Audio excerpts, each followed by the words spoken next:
மதுரை மேலக்குயில்குடி கிடாரிப்பட்டி கிராமத்து திருப்பகுன்றம் பஞ்சாயத்தில் எனக்கு ஒரு தகவல் வந்துச்சு. இந்த சமூக நாய், இந்த கிராம நாய்க்கு தலையில் டப்பா மாட்டிக்கிருந்துச்சு. நானும் என்னோடய டிரைவர் சேர்த்து இந்த டாகை பிடிச்சிட்டோம். ரொம்ப கஷ்டப்பட்டு பிடிச்சோம். இது மலை பகுதி, நாய் ஓடிக்கிட்டே இருந்துச்சு.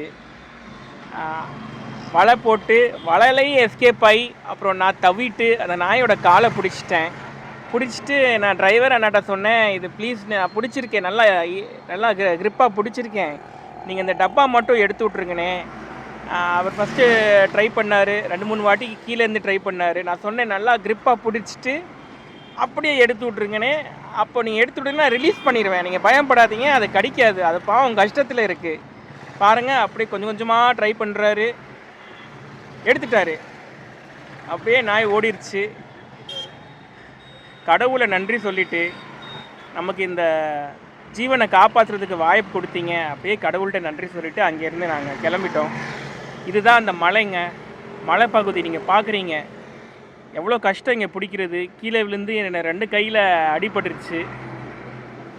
அப்போ இந்த அம்மா தான் நமக்கு இன்ஃபார்ம் பண்ணாங்க, நமக்கு தகவல் கொடுத்தாங்க. ரெஸ்கியூ பண்ணதுக்கப்புறம் கொஞ்சம் அது குடிக்கிறதுக்கு தண்ணி கொடுத்தாங்க. அப்புறம் நான் அவங்கள்ட்ட கேட்டேன். அந்த கிராம மக்களும் ரொம்ப சந்தோஷப்பட்டாங்க. எடுத்துட்டிங்களா அப்படி என்கிட்ட கேட்டாங்க. இது பேர் கரடிப்பட்டி, நாகமலை புதுக்கோட்டை. அது மெயின் ஃபுல்லாக நாகமலை புதுக்கோட்டை தாண்டி கரடிப்பட்டி கிராமம். எந்த பஞ்சாயத்தில் வருது? ஏனே திருப்பரங்குன்றம். கரடிப்பட்டி எத்தனை நாள் டப்பா மாட்டிக்கிருந்துச்சு? நேற்றுலேருந்து எத்தனை டப்பா மாட்டியிருக்கா?